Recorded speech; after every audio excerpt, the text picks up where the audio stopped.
हाय नमस्ते प्रणाम। मैं निर्मला मौर्य आप सभी का अपने चैनल में स्वागत करती हूँ। और आप सभी लोग कैसे हैं? आशा करते हैं सभी लोग अच्छे हों और स्वस्थ हों, मस्त हों अपनी अपनी लाइफ में। तो आइए एक नाच गीत दो बीवी वाला सुनाते हैं। किस तरह है यार, कमेंट में जरूर लिखिए, बताइए कैसा लगा हमारा नाच गीत। आप सभी को दो बीवियों का सॉन्ग। कि पियावा देखन में बड़ा शौकीन बा, रख ले सौतीन बाना। कि पियावा देखन में बड़ा शौकीन बा, रख ले सौतीन बाना। एक तो 16 की उम्र कि एक तो 16 की उम्र, दूज होला ना सबर। कि एक तो 16 की उम्र, दूजे होला ना सबर। हमसे होला ना सबर, हमसे होला ना सबर।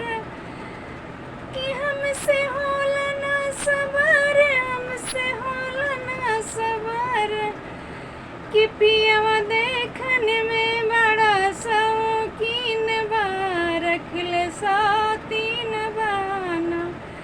कि पियावा देखन में बड़ा शौकीन बा, रख ले सौतीन बाना।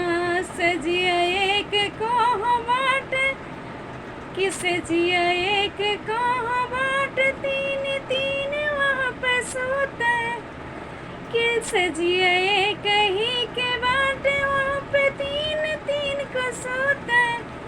कि पियावा देखन में बड़ा शौकीन बा, रख ले सौतीन बाना। कि पियावा देखन में बड़ा शौकीन बा, रख ले सौतीन बाना। कि नथिया वकरा के गढ़ावे, कि नथिया वकरा के गढ़ावे, हमर सासत करावे। नथिया वकरा के गढ़ावे, हमर सासत करावे।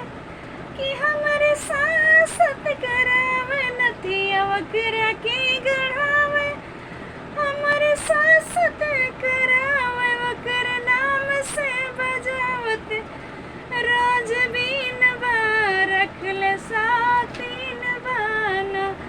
कि वकर नाम से बजावत रोज बीन बा, रख ले सौतीन बाना।